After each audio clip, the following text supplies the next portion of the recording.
Hal yang dianggap sepele tapi menyakitkan. Semua cowok itu sama aja. Itu kan tugas perempuan. Lebay, baperan. Nah, masalah itu bisa datang dari mana aja. Dan kenapa cowok itu nggak pernah disuruh nyuci piring gitu?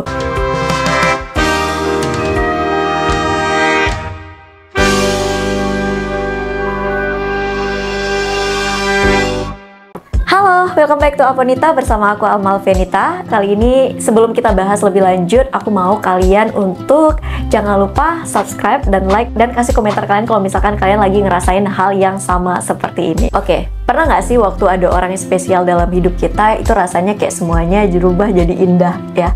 Senyuman kita jadi berasa lebih warna-warni yang bikin dunia kita tuh kayak nggak kesepian lagi. Tapi ternyata di balik senyum kebahagiaan itu pasti ada aja gitu masalah yang muncul. Nah, masalah itu bisa datang dari mana aja, baik itu misalkan dari keluarga, dari sahabat, teman-teman dekat kita, ataupun pasangan kita dan orang-orang yang kita cintai lah ya. Dan masalah ini itu seringkali bermula dari hal-hal yang kecil gitu ya, dari masalah-masalah sepele. Oke, daripada lama-lama langsung aja, ini dia kata-kata yang dianggap sepele tapi justru menyakitkan. Kira-kira apa aja nih? Oke, yang pertama kata-kata baperan ataupun lebay. Nah, di sini aku ingat banget gitu ya, dulu tuh aku sedikit cerita. Jadi aku tuh punya teman, sebut saja lah ya, namanya si Maya gitu ya. Jadi Maya ini tuh tipe anak yang sensitif banget.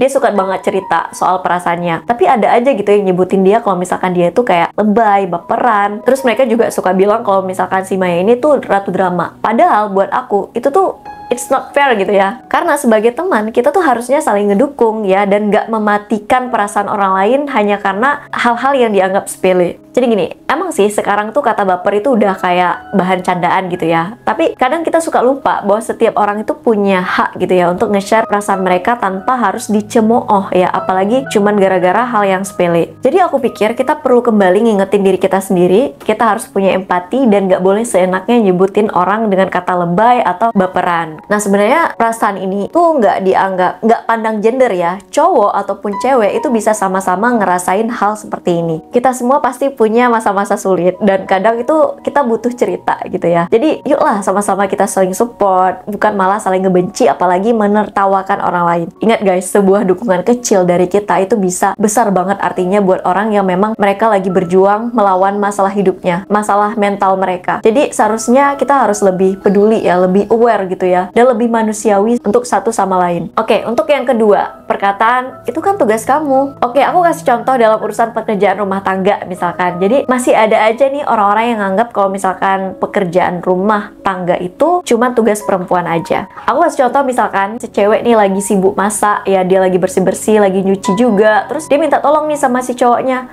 "Mas, aku minta bantuin kamu lakuin ini, bisa nggak?" Ya intinya dia minta bantu salah satu pekerjaannya gitu ya. Langsung deh si cowoknya ngelutuk kayak gini.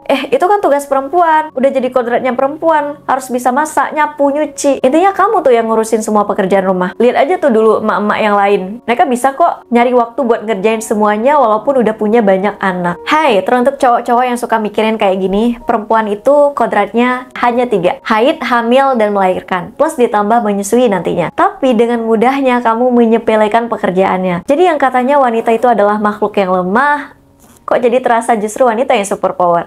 Sebenarnya kayak obat-obat itu juga. Oke, skip it. Jadi sebenarnya siapa sih yang disebut sebagai makhluk lemah sekarang? Oke, di sini aku nggak mengklaim bahwa semua cowok itu sama aja, tapi di sini tuh khusus buat cowok-cowok tertentu ya. Bagi aku cowok yang lemah itu adalah cowok yang cuma duduk manis aja setelah pulang kerja dengan alasan, yang aku capek, aku pengen istirahat gitu. Tapi tahu-taunya apa? Malah rebahan di kamar sambil main game. Kalau misalkan dipanggil minta bantuan gitu ya gitu dah jawabannya. Nah, ini tuh hanya buat sebagian cowok aja ya, karena nggak semua cowok kayak gitu. Masih banyak kok cowok-cowok baik di luar sana, cuman kayak nggak kelihatan aja nggak sih?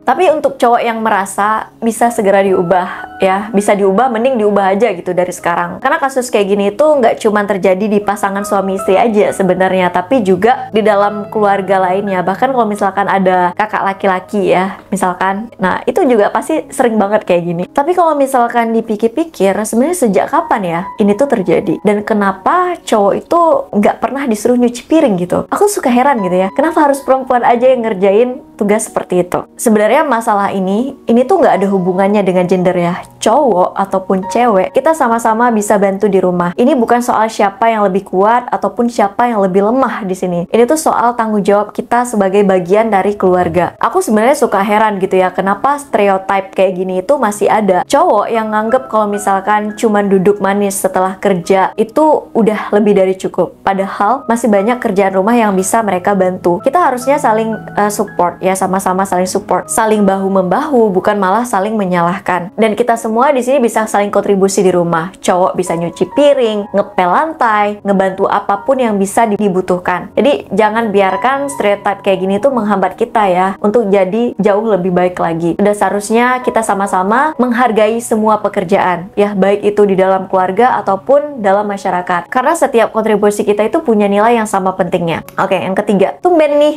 Kata-kata ini itu sebenarnya udah nggak keren lagi loh di zaman sekarang. Kata-kata yang hanya satu kata aja, tapi sebenarnya tuh kayak nyakitin banget gak sih? Emang sih awalnya tuh kayak tujuannya untuk ngasih pujian ataupun candaan ringan ya, tapi justru itu bisa bikin efek negatif buat orang yang lagi berusaha mau berubah gitu. Oke, aku kasih contohnya nih, kayak misalkan ya ada teman kamu yang biasanya dia suka telat, suka terlambat ya, memang anaknya tuh kayak agak lelet gitu. Terus dia coba untuk mengubah kebiasaannya dengan datang untuk tepat waktu ya, nggak terlambat lagi. Nah, pas dia udah berhasil dan lagi semangat-semangatnya nih ya ingin berubah, ada yang nyelutuk sambil bilang kayak gini, "Weh, tumben," gitu kan. Langsung nggak tuh semangatnya patah gitu ya, patah semangatnya. Langsung ciut gitu aja. Dan besoknya dia jadi malas lagi. Nah, aku sendiri juga pernah ngerasain ini gitu ya. Misalkan contoh nih, aku lagi rajin-rajinnya, kayak lagi semangat-semangatnya pengen nyiramin bunga. Contoh ya.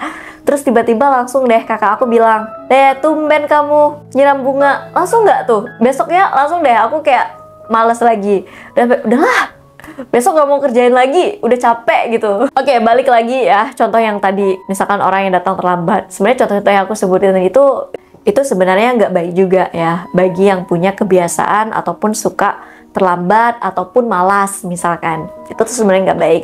Nah, sebagai orang yang ngomongin kata tumben ya, untuk kamu yang suka ngomongin kata tumben, kita sudah seharusnya juga mikirin dampak dari kata-kata yang kita sebutkan. Kita nggak mau dong bikin orang lain ngerasa down karena gara-gara perkataan kita yang kita ucapin tadi. Justru sebaliknya, sebagai orang yang nggak suka dikatain kata tumben, kita juga harus belajar buat nggak memikirkan kata-kata itu. Gimana cara kita harus bisa lebih fokus pada perubahan positif yang ingin kita capai dan ngebuktiin kepada orang lain bahwa kita itu mampu melakukan hal-hal yang lebih baik dari yang mereka bayangkan gitu. Jadi daripada bilang kata tumben, mending kita kasih pujian aja gitu, kayak yang pujian yang lebih bagus, yang lebih membangun, yang lebih bikin termotivasi. Kita bisa bilang kayak gini, keren ya kamu, udah berhasil ya datang tepat waktu, atau sudah lebih rajin nih sekarang. Gitu sih udah lebih oke sebenarnya, dan nggak bikin orang lain ngerasa down gitu. Jadi kesimpulannya adalah kita harus lebih sensitif terhadap perasaan orang lain dan nggak menyepelekan masalah yang dianggap sepele oleh kita. Karena dalam hidup ini kita tuh harus saling support ya, harus saling menghargai satu sama lain, dan nggak hanya dalam hal-hal besar aja, tapi juga ke dalam hal-hal yang kecil gitu. Karena terkadang hal-hal kecil inilah ya justru membuat perbedaan yang lebih besar dalam hidup kita. Oke guys, sebenarnya masih banyak banget sih ya hal-hal sepele lainnya yang bisa kita kupas hari ini. Kira-kira menurut kalian gimana nih? Kalian termasuk orang yang mudah tersinggung atau enggak? Kalau misalkan iya, udah saatnya kita upgrade diri kita untuk jadi orang yang lebih baik lagi. Oke guys, itu dia 3 hal yang dianggap sepele tapi malah menyakitkan ya. Semoga video aku bisa bermanfaat buat kalian semua. Dan jangan lupa kalau misalkan ada yang ngalamin hal yang sama, boleh banget kasih komentar kalian di bawah.